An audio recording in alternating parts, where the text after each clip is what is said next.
العزت للہ جمیعا، عزت ساری اللہ کے پاس ہے۔ من کان یرید العزت فإن العزت، جو شخص عزت چاہتا ہے وہ اللہ کے دروازے سے عزت پا سکتا ہے۔ دنیا میں کسی سے، اللہ سے بگاڑ کر مخلوق سے عزت چاہے گا، اسی سے ہاتھ سے خدا اس کو ذلیل کرے گا۔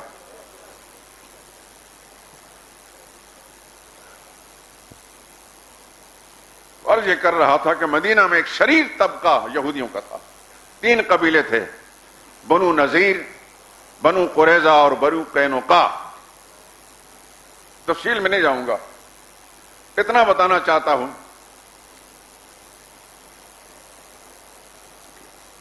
کہ کچھ کو قتل کیا گیا، کچھ کو جلاوطن کیا گیا۔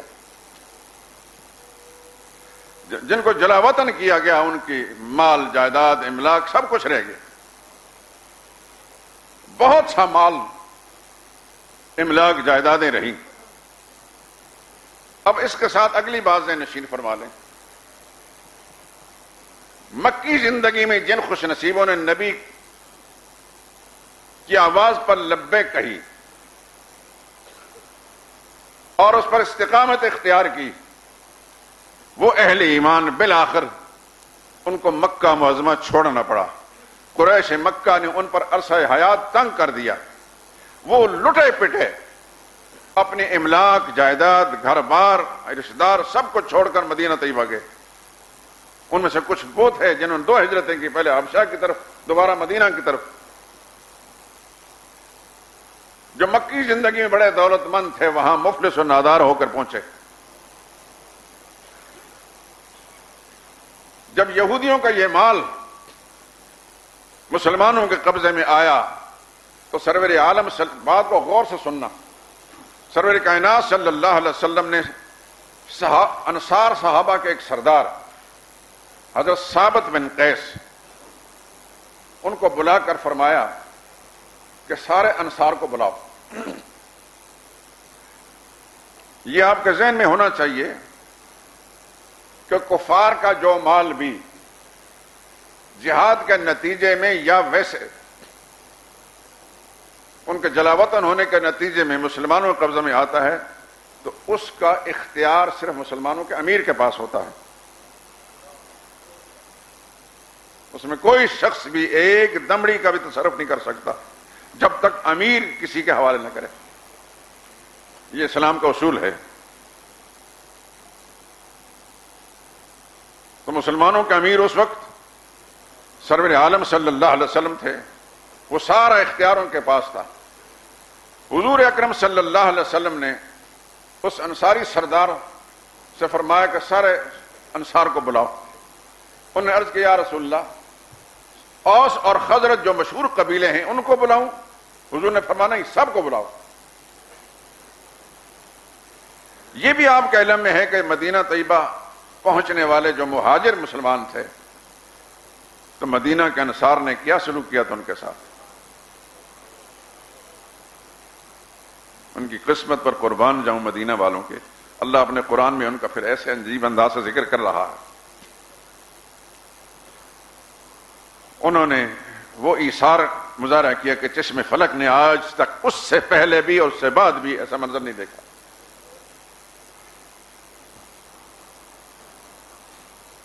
انہوں نے تمام اپنے مہاجر بھائیوں کو اپنا ساتھی بنا لیا، جن کے پاس گھر نہیں تھے گھر دیے، جن کے پاس کاروبار نہیں تھا کاروبار میں شریک کیا، مال نہیں تھا مال دیا، جن کے نکاح نہیں ہوئے تھے، اگر کسی انصاری کی 2 بیویاں تھیں تو اپنی ایک بیوی کو اس کی خواہش پر کہ جس سے تم نکاح کرنا چاہو تو میں اس کو طلاق دے دیتا ہوں۔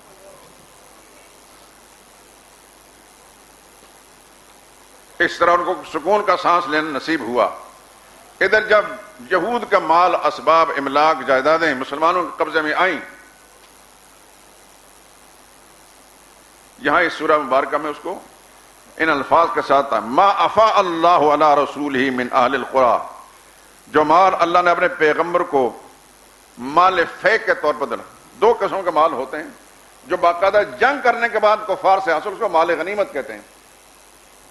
قرآن میں وَاعْلَمُوا أَنَّمَا غَنِمْتُمْ فَأَنَّ لِلَّهِ خُمُسَهُ وَلِلرَّسُولِ، اور جو بغیر جنگ کے کفار سے مال حاصل ہو جائے جلا وطن کر کے، اس کو مال فے کہتے ہیں۔ تفصیل پھر کسی موقع پر. تو خیبر کے یہودیوں کا جو مال تھا وہ سارے کا سارا مال فے کے طور پر مسلمانوں کے پاس آیا. بہت مال تھا. اختیار اس کی تقسیم کا نبی کریم صلی اللہ علیہ وسلم کو تھا. رسول اللہ صلی اللہ علیہ وسلم نے انصار کو بلایا. جب سارے انصاری اکٹھے ہو گئے تو حضور نے فرمایا دیکھو تم لوگوں نے بہت ایثار کیا, قربانی دی اپنے مہاجر بھائیوں کے لیے, گھر دیے, کاروبار دیے, رشتے دیے. اب یہ اللہ نے مال دیا ہے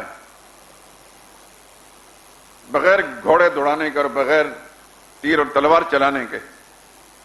میں تم سے یہ مشورہ لینا چاہتا ہوں کیونکہ میری ثوابدید پر ہے, میں جس طرح چاہوں کر سکتا ہوں, لیکن تم سے مشاورت لینی ہے.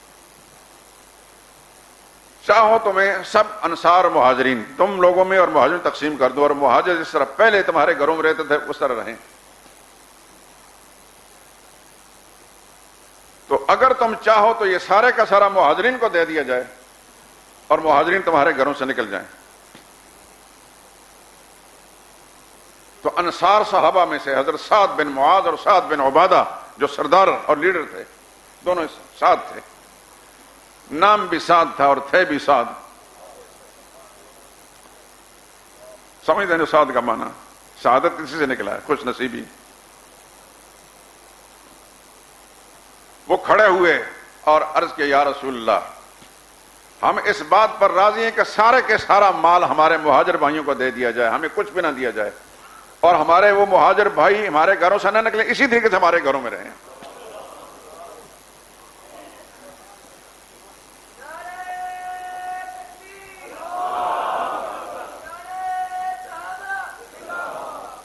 دوستو مہاجر وہ بھی تھے, اور مہاجر اس زمانے کے اندر بھی لوگ اپنے علاقوں کو چھوڑ کر آتے ہیں. آپ کے ملک کے اندر بھی لوگ مہاجر بن کر آئے. وہ تو حقیقی مہاجر تھے کہ اللہ کے دین کی سربلندی کی خاطر آئے. کچھ لوگ مجبور کر دیے جاتے ہیں, جیسے افغانی آئے تھے. ان کا وہ جذبہ نہیں تھا جو ان کا جذبہ تھا, لیکن وہ جو مہاجر آئے تھے مکہ سے مدینہ طیبہ میں, اور مدینہ کے انصار نے جو پیار ان کے ساتھ کیا, قرآن کریم کے الفاظ ہیں, میں آپ کو سنانا چاہتا ہوں. والذین تبوؤا الدار والایمان من قبلہم یحبون من ہاجر الیہم. وہ لوگ جو پہلے سے مدینہ میں جڑ پکڑ چکے تھے, یعنی جن کے گھر وہیں تھے, مراد انصار ہیں. یحبون وہ پیار کرتے ہیں, پسند کرتے ہیں, من ان لوگوں کو ہاجر الیہم جو ان کے پاس مہاجر بن کر آئے. آج دنیا کے اندر کوئی ایسا انصاری ہے, انصار, کہ جو اپنے مہاجر بھائی کے ساتھ ایسا پیار کر کے آسمان والا بھی اس کا ذکر کرے؟ کوئی شک نہیں کہ پاکستان میں افغانی مسلمانوں کی انہوں نے میزبانی کی, علاقے دیے, سب کچھ دیا, حکومت نے مال بھی دیا, جو کچھ ممکن تھا. ان لوگوں نے خود محنت کش تھے, کاروبار کیے, بڑے بڑے کاروبار ان کے ہوئے, اور ہر جگہ میں انہوں نے مقامی لوگوں سے زیادہ اپنے کاروبار کو چمکایا. میں یہ صرف یہ پوچھنا چاہتا ہوں, ہوا سب کچھ حکومت نے یا اس ملک میں رہنے والے مسلمان نے ان کے ساتھ اس طرح کا پیار کیا جو انصار مدینہ نے مہاجرین مکہ سے پیار کیا تھا؟ کوئی سوچ سکتا ہے؟ کیوں نہ میرا اللہ اپنے قرآن کی تاریخ میں ان کو ایسی جگہ دے جو قیامت تک کے لیے باقی رہے. تو حضرت سعد بن عبادہ, سعد بن معاذ نے کھڑے ہو کر, چونکہ لیڈر تھے, یا رسول اللہ سارے کا سارا ہمارے مہاجر بھائیوں کو دے دیا جائے. مال کس کو اچھا نہیں لگتا؟ اور یہودی مالدار قوم رہی ہے ہمیں ہر زمانے کے اندر, اور آج بھی دنیا کی معیشت جو ہے یہود کے قبضے میں ہے. امریکی کتنے بھی پھڑ پھڑائیں یہودیوں کے قبضے سے نہیں نکل سکتے. امریکہ کا کوئی صدر بھی, صدارتی امیدوار یہود کا مخالف نہیں ہو سکتا.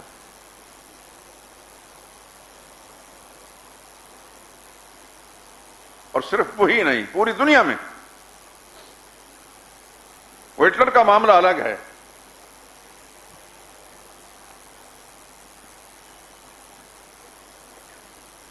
وہ کہا کرتا تھا دنیا میں دو قسم مخلوق ہے، ایک انسان ہے اور ایک یہودی ہے. یہودی کا انسان نہیں کہتا تھا وہ.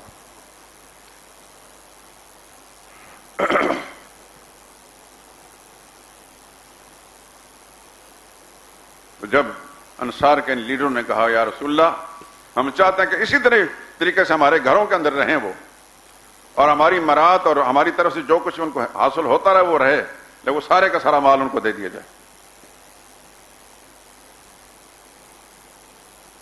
لیکن رسول اللہ صلی اللہ علیہ وسلم نے فرمایا کہ نہیں، انہی کو دے دیا جائے گا اور یہ الگ ہو کر اپنا کاروبار کریں. لیکن انصار نے بہرحال وہ ایثار کیا. اب قرآن کی آیت دیکھیں، للفقراء المہاجرین الذین اخرجوا من دیارہم، یہ مالف ہے جو یہودیوں سے حاصل ہوا ہے بغیر لڑائی اور جھگڑے کے. یہ ان فقیروں کے لیے، ان مفلسوں ناداروں کو ملے گا، المہاجرین جو مہاجر ہیں. یہاں ایک بات ذہن میں بٹھا لیں، یہ جرات کے ساتھ میں بات کر رہا ہوں. مہاجر اللہ کے قانون میں وہ ہے جو اللہ کے دین کی خوشنودی کی سربلندی کی خاطر دین سے محبت کرتے ہوئے اس نے اپنے ملک کو، اپنے مال کو، رشتہ داروں، کاروبار کو چھوڑا، وہ مہاجر ہے. اب تو مہاجر کئی لوگ کہلاتے ہیں. اب مہاجر کوئی نہیں، شاید کوئی ہو کہ جس نے اپنا وطن چھوڑا صرف اللہ کے دین کی خاطر. اب صرف اصطلاحی مہاجر ہوتے ہیں، تارکین وطن ہوتے ہیں. انگریزی میں کیا کہتے ہیں اس کو؟ ہاں، تارکین وطن. لیکن مہاجر کی اصطلاح جو ہے وہی جو نبی کریم صلی اللہ علیہ وسلم کے ساتھ مکہ معظمہ سے آئے تھے، کہ وہ اللہ کے دین کی محبت میں آئے تھے. اگر ایسا نہ ہوتا تو ان کو کوئی نہ نکالتا وہاں سے.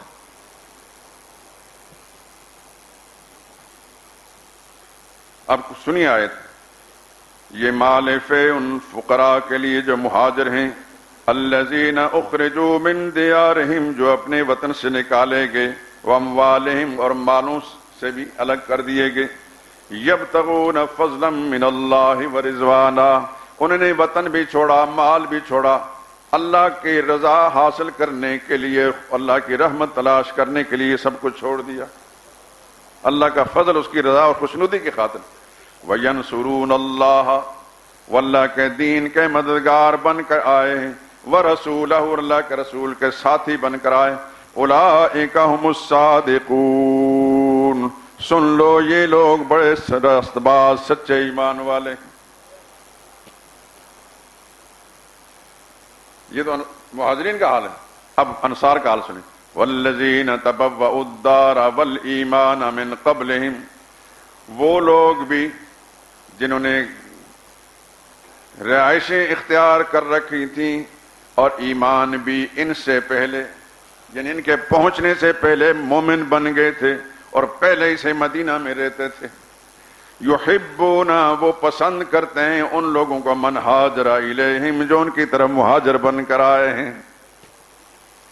ولا یجدون فی صدورہم حاجۃ اپنے دلوں کے اندر کوئی طمع اور لالچ نہیں پاتے، مما اوتوا جو مہاجر بھائیوں کو مال ملا ہے اس کی کوئی خواہش نہیں کرتے اپنے دل میں. دل کا حال کون جانتا ہے؟ وہ اللہ جانتا ہے جس نے اطلاع دی. ولا یجدون نہیں پاتے اپنے دلوں کے اندر کوئی طمع اور لالچ اس مال کی جو مہاجروں کو ملا ہے. وَيُؤْثِرُونَ عَلَىٰ أَنفُسِهِمْ ترجیح دیتے ہیں اپنے آپ پر، ایثار اس سے نکلا ہے. وَيُؤْثِرُونَ ترجیح دیتے ہیں اپنے آپ پر، وَلَوْ كَانَ بِهِمْ خَصَاصَةٌ چاہے وہ خود بھوکے ہی کیوں نہ ہوں. وَمَنْ يُوقَ شُحَّ نَفْسِهِ اور جس شخص کو اللہ نے اپنے رحمت سے بچا لیا اس کے نفس کی خواہش، لالچ اور بخیلی سے، فَأُولَئِكَ هُمُ الْمُفْلِحُونَ ایسے لوگ فلاح پانے والے ہیں. یہ مہاجرین اور انصار کا ذکر کرنے کے بعد پھر بعد میں وَالَّذِينَ جَاءُوا مِن بَعْدِهِمْ یہ من بعد میں اور آپ بھی شامل ہیں، اللہ ہمیں شامل کر دے۔ والذین جاؤوا من بعدہم، جو لوگ ان کے بعد آئے، یقولون، کہتے ہیں ربنا اغفر لنا، یا اللہ ہمیں بھی معاف کر دے، ہمیں بخش دے، ولاخواننا الذین سبقونا بالایمان، اور ہمارے ان بھائیوں کی بھی مغفرت فرما دے جو پہلے مہاجر کی شکل میں یا انصار کی شکل میں ایمان لا چکے ہیں۔ یعنی صرف اپنے لیے دعائیں نہیں مانگتے، مہاجرین انصار صحابہ کی مغفرت کی بھی دعائیں مانگتے ہیں، اور ساتھ کہتے ہیں وَلَا تَجْعَلْ فِي قُلُوبِنَا غِلًّا لِّلَّذِينَ آمَنُوا، یا اللہ کسی بھی مومن کا کینہ ہمارے دل میں پیدا نہ کر۔ کسی مومن کے بارے میں، مومن اصل مومن کون ہے؟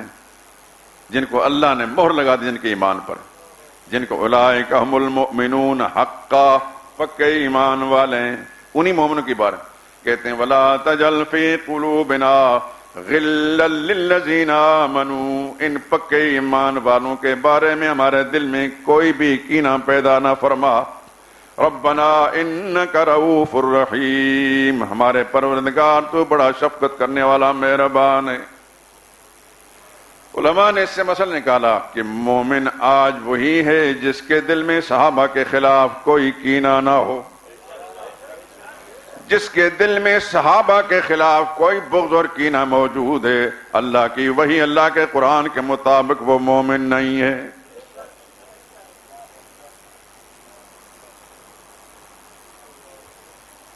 یہ جو آیت میں آتا ہے نا، وَيُؤْثِرُونَ عَلَىٰ أَنفُسِهِمْ، اپنے اوپر ترجیح دیتے ہیں دوسروں کو، خود بھوکے رہ کر۔ بے شمار واقعات کتابوں کے اندر لکھے ہیں۔ ترمذی روایت ہے، حضرت ابو ہریرہ راوی اس کے رضی اللہ تعالیٰ عنہ، ایک انصاری صحابی کے پاس ایک نادار آدمی آیا، کچھ مانگ رہا تھا، کھانے کی حاجت تھی اس کو۔ وہ اپنے گھر لے گیا، بیوی سے پوچھا کھانے کے لیے کچھ ہے؟ کہنے لگی اتنا ہی ہے جتنے ہمارے جو بچے چھوٹے چھوٹے معصوم بچے وہ کھا سکتے ہیں۔ اور یہ آپ نے بات اس سے پہلے بھی سنا ہوگا، پڑھا بھی ہوگا۔ اس انصاری نے کہا اپنے بیوی سے ایسا کرو کہ کسی طریقے سے بچوں کو سلا دو، اور کھانا اس میزبان مہمان کے سامنے رکھنا ہے، اور میں نے اور آپ نے مل کے، شاید پردے کا حکم نازل ہونے سے پہلے تھا، ساتھ مل کر کھانا ہے، لیکن آپ کسی بہانے سے چراغ بجھا دینا، اور میں نے بھی نہیں کھانا، تم نے بھی نہیں کھانا، تاکہ ہمارا یہ غریب مسلمان جو بھوکا ہے یہ کھانا پیٹ بھر کر کھا لے۔ اللہ اکبر، یہ تو ہو گیا، مگر آسمان والا تو دیکھ رہا تھا۔ صبح کے وقت جب رسول اللہ صلی اللہ علیہ وسلم کی خدمت میں حاضر ہوئے تو فرمایا کہ تمہارے مہمان کہاں ہیں؟ انہوں نے بتا دیا، فرمایا کہ اللہ نے مجھے اطلاع دی تھی رات کو تم کیا کر رہے تھے۔ وَيُؤْثِرُونَ عَلَىٰ أَنفُسِهِمْ وَلَوْ كَانَ بِهِمْ خَصَاصَةٌ، یہ وہ لوگ ہیں خود بھوکے رہ کر دوسروں کو اپنے اوپر ترجیح دیتے ہیں۔ یہ آیتیں کب نازل ہوئیں؟ 1500 سال پہلے قرآن نازل ہوا، آج بھی قرآن میں موجود ہے۔ میرے دوستو، دنیا کتنے کروٹیں بدلے گی، قرآن موجود رہے گا قیامت تک کے لیے، اور قیامت تک کے لیے آنے والے مسلمان قرآن کے اندر ان آیات کو پڑھیں گے اور ان کے فضائل مناقب لوگوں کے سامنے واضح ہوں گے۔ اگر وہ اتما اور لالچ کرتے کہ ہمارے بچے خود بھوکے ہیں، ہمارے گھر میں کھانے کے، تمہیں کیا دیں بھائی، کون پوچھنے والا ہوتا، کون ذکر کرتا ان کا؟ ام المومنین عائشہ صدیقہ رضی اللہ تعالی عنہ ایک دفعہ مسجد نبوی گئے، ایک شخص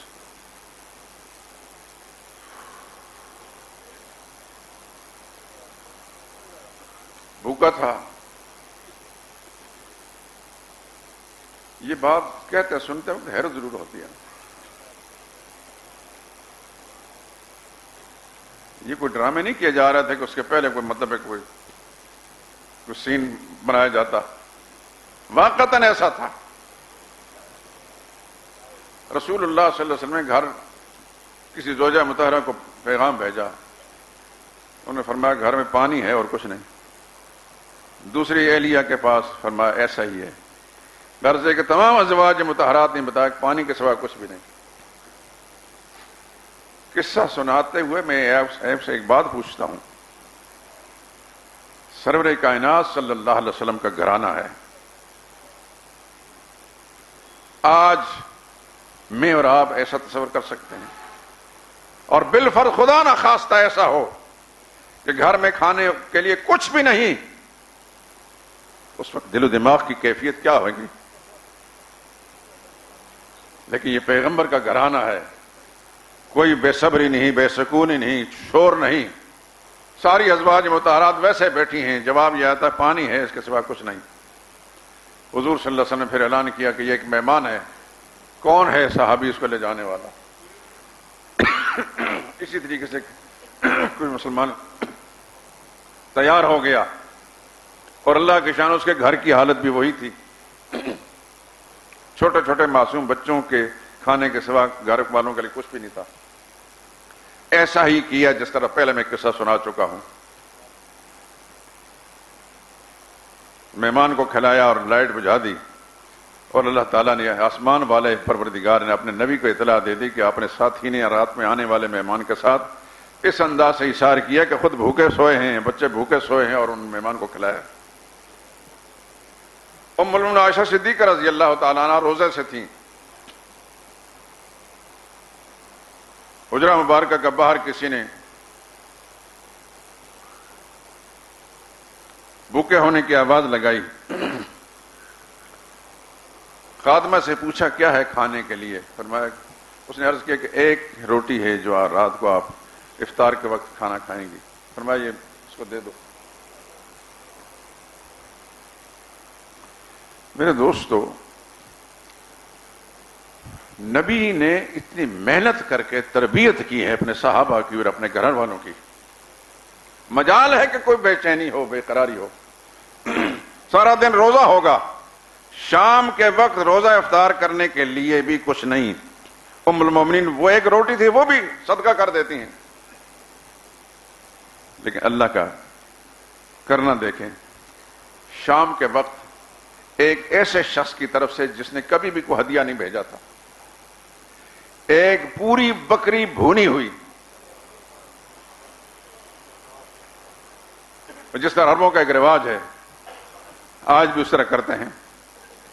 وہ مومنین رضی اللہ تعالی عنہ کے پاس بھیج دیا افطار کے وقت. یہ جانتے بھی نہیں تھے کون ہے، اور کبھی اس سے پہلے اس شخص نے کبھی ہدیہ نہیں بھیجا تھا. عائشہ صدیقہ رضی اللہ تعالیٰ نے خادمہ کو بلایا اور فرمایا کہ تم بھی کھاؤ. یہ اس روٹی کا بدلہ اللہ نے دیا ہے جو ہم نے اپنے اوپر ترجیح دیتے ہوئے ایک مسکین کو دے دی تھی.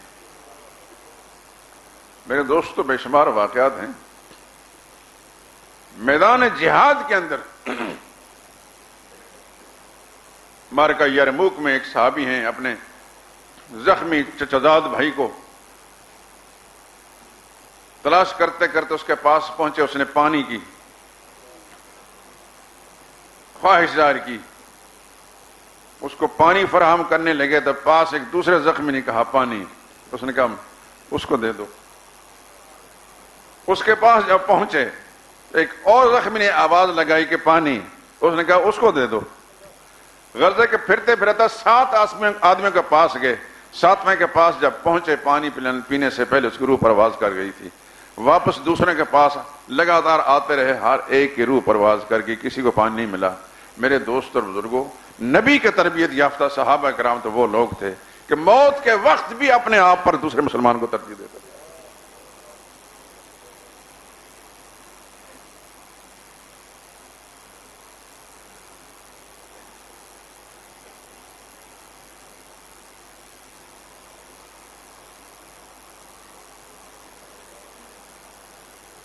اسی لیے تو اللہ کے نبی نے بار اللہ اللہ فی اصحابی، لوگوں اللہ سے ڈرنا میرے صحابہ کے بارے میں.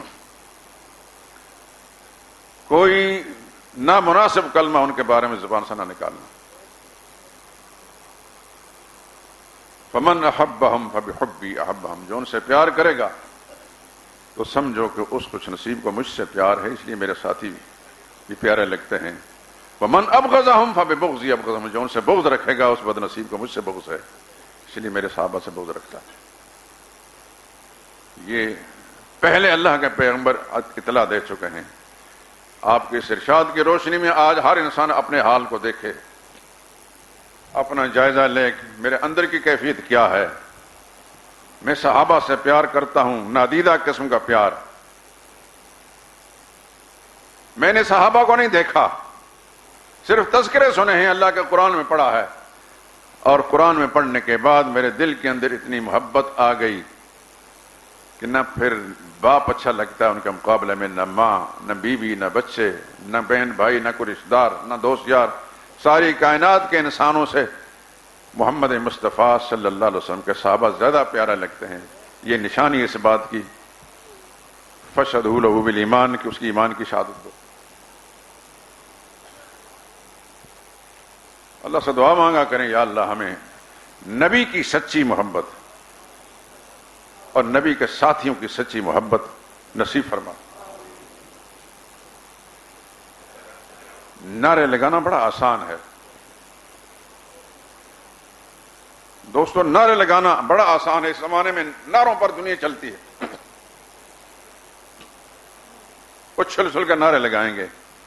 اس کی زندگی سر کی چوٹی سے لے کر پاؤں کے ناخن تک سراسر رسول اللہ صلی اللہ علیہ وسلم کی تعلیم کے خلاف ہوگی. جو عشق رسول کا نعرہ لگا رہا، نعت خوانی کے مجالس میں آپ نے دیکھا ہوگا نعت خوانوں کو، ان کی کون سی ادا ان کے جسم سے نظر آتی ہے کہ جو رسول اللہ علیہ وسلم کا یہ پیروکار ہے؟ یہ سب فراڈ ہوتا ہے. اللہ سے دعا کریں کہ اس فراڈ سے، اس ریاکاری سے، اس دکھلاوے سے بچا کر پروردگار عالم خالص محبت، ایسی محبت کہ ہماری زندگی کی کوئی ادا، کوئی کل نبی کریم صلی اللہ علیہ وسلم کے اسوہ حسنہ کے مخالف نہ ہو، ایسی نصیب فرما. اور ایسی محبت صحابہ کرام کی نصیب فرما.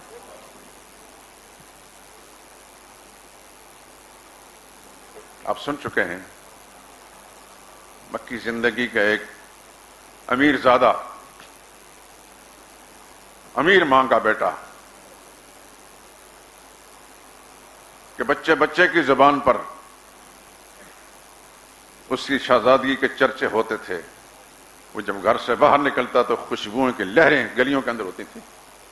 مصعب بن عمیر رضی اللہ تعالیٰ عنہ. پھر ماں نے اس کے ساتھ کیا کیا کیا اس کو اسلام سے برگشتہ کرنے کے لیے، لیکن ہر تدبیر ناکام ہوئی. بالآخر رسول اللہ صلی اللہ علیہ وسلم نے، وہ ایسا مخلص نوجوان تھا کہ قرآن پڑھانے کے لیے رسول اللہ صلی اللہ علیہ وسلم نے باقی صحابہ کرام سے پہلے اس کو مدینہ طیبہ بھیجا کہ مدینہ والے مسلمانوں کو جا کر قرآن پڑھاؤ. اور جب رسول اللہ وہاں پہنچے ہیں تو مصعب بن عمیر کو دیکھا کہ پھٹے ہوئے کپڑے، پھٹا ہوا کرتا ہے اور پھٹی ہوئی چادر پہنی ہوئی ہے. ان کی اس حالت کو دیکھ کر اللہ کے پیغمبر سے ضبط نہ ہو سکا، رسول اللہ صلی اللہ علیہ وسلم رونے لگے. یہ وہ نوجوان تھا کہ خدا کے دین کی خاطر اتنی بڑی قربانی دی ہے. یہ ایک مثال نہیں، انگنت مثال ہے میرے دوستو.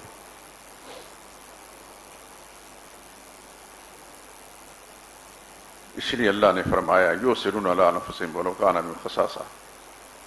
یہ وہ لوگ ہیں جو اپنے اوپر ترجیح دیتے ہیں دوسروں کو بھوکا رہ کر. یہ وہ لوگ ہیں اولئک کتب فی قلوبہم الایمان، ان کے دلوں میں اللہ نے اپنے قدرت کے قلم سے ایمان لکھا ہے. اور اللہ کے لکھے ہوئے کو اللہ ہی مٹا سکتے ہیں، کوئی نہیں مٹا سکتا.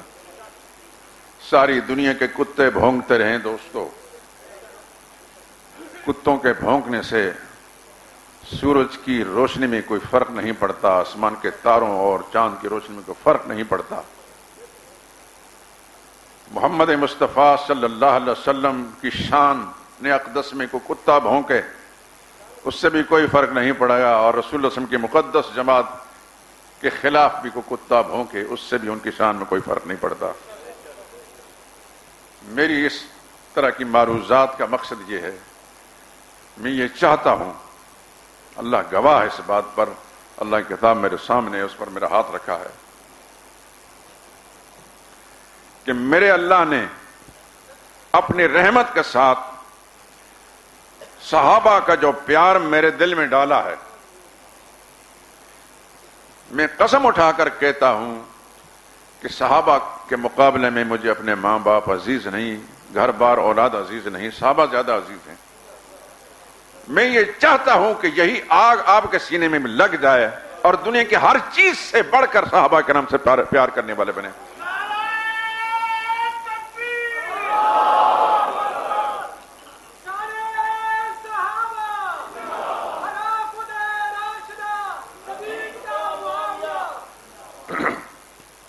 کل آپ خدا کے سامنے جائیں تو بہت خوش ہوں، سرخ روح ہو کر جائیں اور اس صف میں کھڑے ہوں جو صحابہ کرام کی صف ہے۔ ابھی قرآن کریم کی بہت سی آیات رہتی ہیں کہ زندگی نے ساتھ دیا تو میں انشاءاللہ وہ پیش کروں گا کہ صحابہ کس انداز سے کہاں کھڑے ہوں گے۔ میرا وہ جملہ یاد ہوگا کہ صحابہ قرآنی جماعت ہے، تاریخی نہیں، انہیں تاریخ میں مت تلاش کرو، قرآن میں تلاش کرنے کو۔ یہ آیتیں جو میں نے پڑھی ہیں یہ قرآن کے اندر ہیں، یہ قرآن والی جماعت ہے، تاریخی اوراق والی جماعت نہیں۔ تاریخ والے بہت پیچھے آئے، بہت چھوٹے لوگ ہیں، صحابہ وہ ہیں جن کی عظمتیں اللہ اپنے قرآن میں بیان کرتا ہے، ان کی ایمان کی گواہیاں میرا رب دیتا ہے۔ اولئک هم المؤمنون حقا اولئک کتب فی قلوبهم الایمان اولئک هم المفلحون اولئک هم الفائزون اولئک هم الصادقون اولئک هم الراشدون اولئک حزب اللہ۔ یہ اللہ کی جماعت ہے۔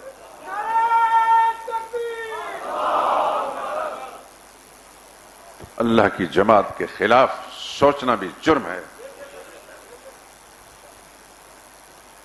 میرا اللہ مجھے، آپ کو اور ہر مسلمان کو ایسا ایمان نصیب فرمائے کہ ہم ہر قربانی دینے کے لیے ہر وقت تیار رہیں، صحابہ کرام کی عظمت اور ان کی حرمت کے دفاع کے لیے ہر وقت قربانی دینے کے لیے تیار رہیں۔ سبحانک اللہم و بحمدک اشہد ان لا الہ الا انت۔